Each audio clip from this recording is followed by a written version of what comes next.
Oi, gente! Hoje eu vou contar um pouco sobre a história dos logaritmos para vocês.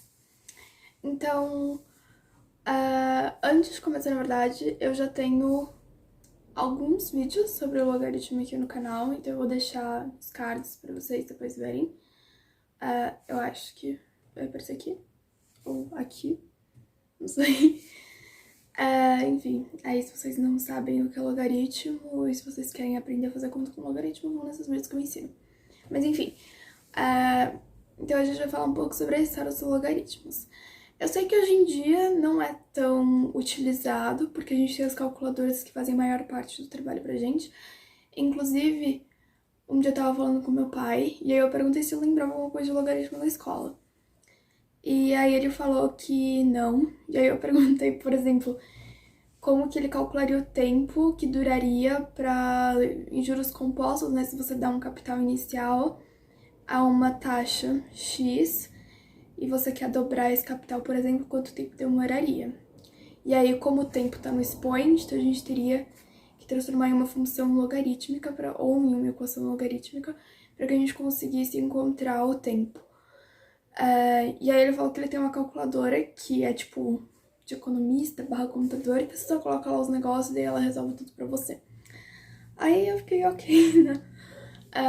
Mas enfim, e, de fato, hoje em dia mais ninguém anda com aquelas tábuas de logaritmo que tinha antigamente, que aí você vê o logaritmo de diversos números, na base 10 principalmente.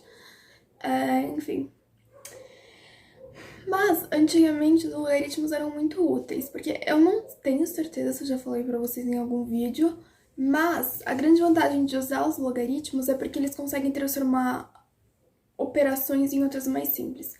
Então, se você tem uma multiplicação, você consegue transformar em uma adição, se você tem uma divisão em uma subtração, e se você tem um expoente, você consegue transformar ou em multiplicação ou em divisão, dependendo de onde está o expoente e qual o valor do expoente, né? Então isso era muito útil, ainda mais nos tempos em que não existia calculadora para você fazer, por exemplo, multiplicação de números muito grandes. Então era mais fácil você somar dois números grandes do que multiplicar dois números grandes, né? Porque você sabe, você pega, por exemplo, dois números de três casas para multiplicar, nós dá um trabalho gigantesco. Então, é muito mais fácil transformar isso em adição. O primeiro a perceber essa sacada que dá para fazer com os logaritmos foi um cara chamado Stiefel. Ele publicou um livro chamado Aritmética Íntegra em 1544. E aí, nesse livro, ele vai apresentar o que a gente chama de triângulo de Pascal. Que a gente chama de triângulo de Pascal, mas é conhecido por outros nomes em outros lugares, porque na verdade Pascal não foi bem um inventor, ele na verdade foi o primeiro a mostrar certas propriedades aplicadas na probabilidade.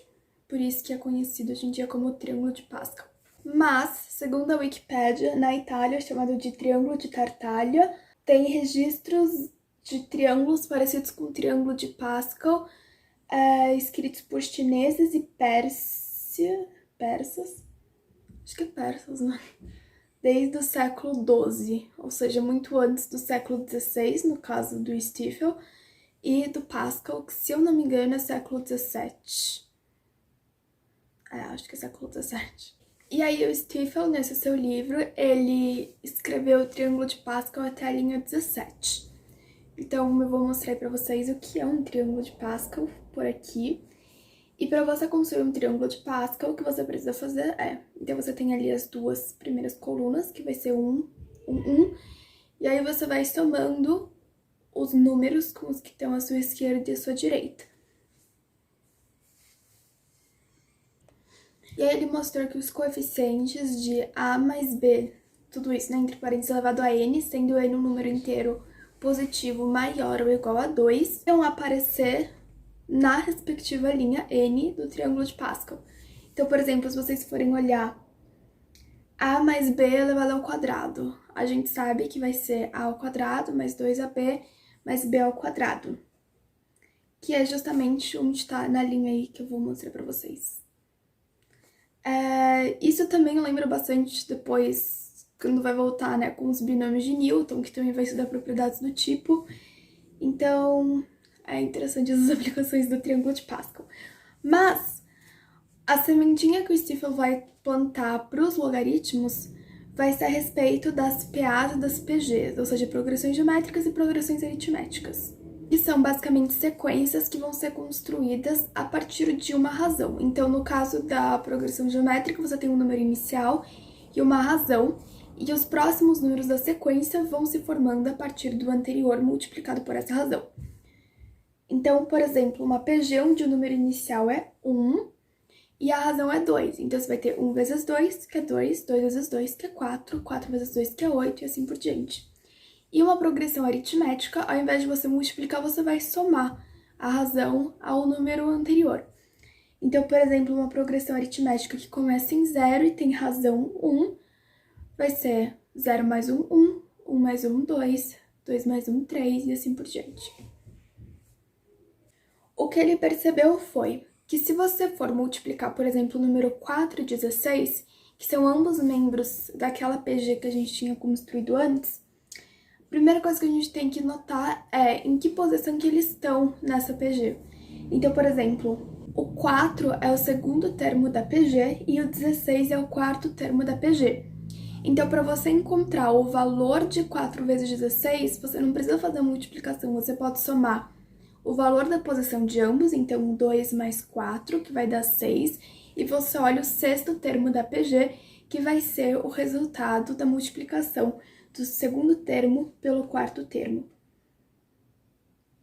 E a partir disso, ele construiu a primeira ideia de logaritmo, porque aí se você coloca, por exemplo, o logaritmo de 16 na base 2, a gente sabe que é 4, que vem dessa ideia das PAs e das PGs que ele estava construindo. Ou seja, aqui expoente que eu tenho que levar 2, que é a razão da minha PG, para que eu chegue a 16.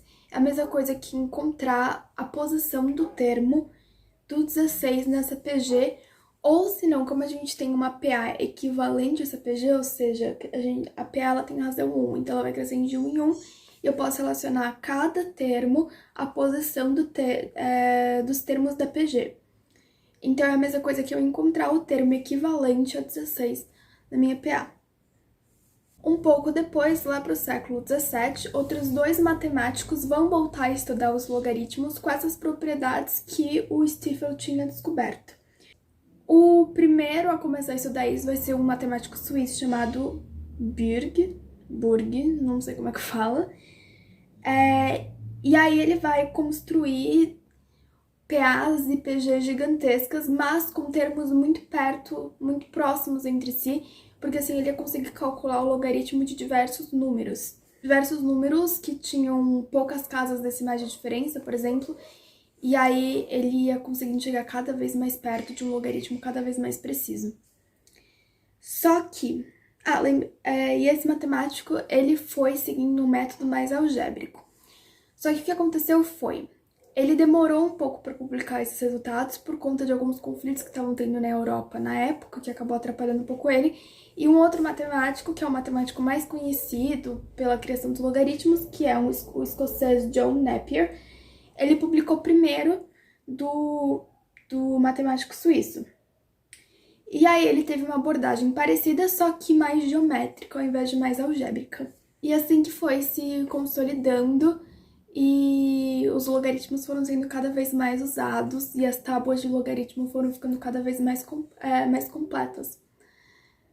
E como eu falei pra vocês, era bastante útil na época, né? Porque como não tinha calculadora, então eles conseguiam facilitar a multiplicação de números muito grandes, transformando em adição, por exemplo. E como você já tinha a tábua, era só você olhar a posição. Enfim, inclusive no livro que o Burg publica, ele vai escrever os termos da PG em preto e os termos da PA em vermelho. Então ele chamava os termos da PG de números negros e os termos da PA de números vermelhos. Só que mesmo hoje em dia, a gente tendo calculadoras, os logaritmos eles não se mostram inúteis, porque eles aparecem em alguns fenômenos da natureza que provavelmente vocês não imaginariam.